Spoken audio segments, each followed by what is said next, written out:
A DBS and Citibank service outages last month derailed 2.5 million payments and transactions. Now, they also led to the failure of up to 810,000 attempts to access digital banking. The government says that more oversight is needed. DBS and Citibank have fallen short of MAS's requirements to ensure that their critical IT systems are resilient against prolonged disruptions.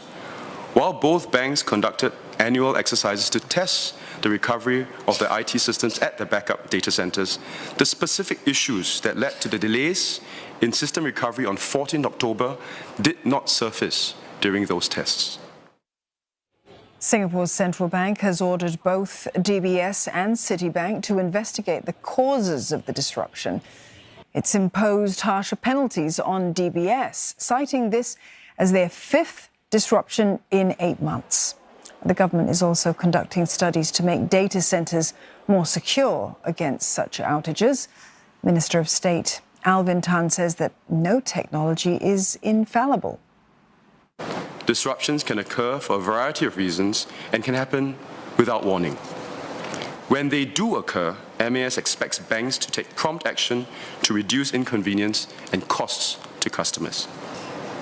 While our banking system is generally robust, customers too must plan and prepare for contingencies.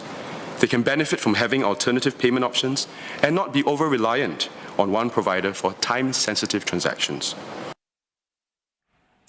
Well, MPs in Parliament asked about further measures to bolster the ability of banks to prevent and respond to these kinds of service outages.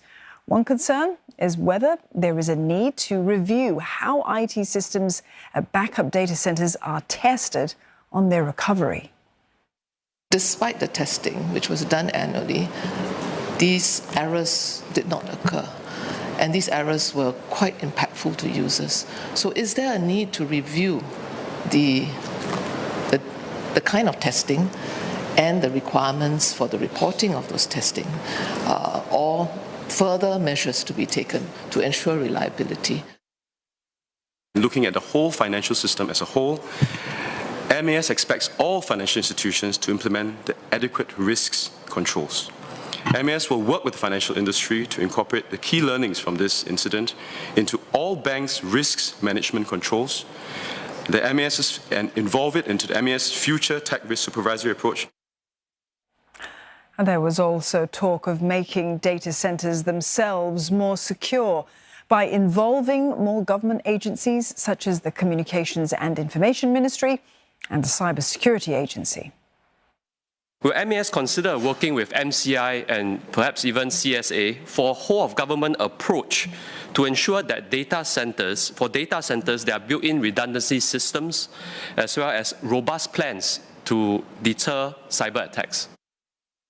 MAS expects all financial institutions to implement adequate risk controls to ensure data center resilience, such as conducting a threat and vulnerability risk assessment to identify potential vulnerabilities and weaknesses and the protection that they should establish to safeguard data centers against physical and environmental threats.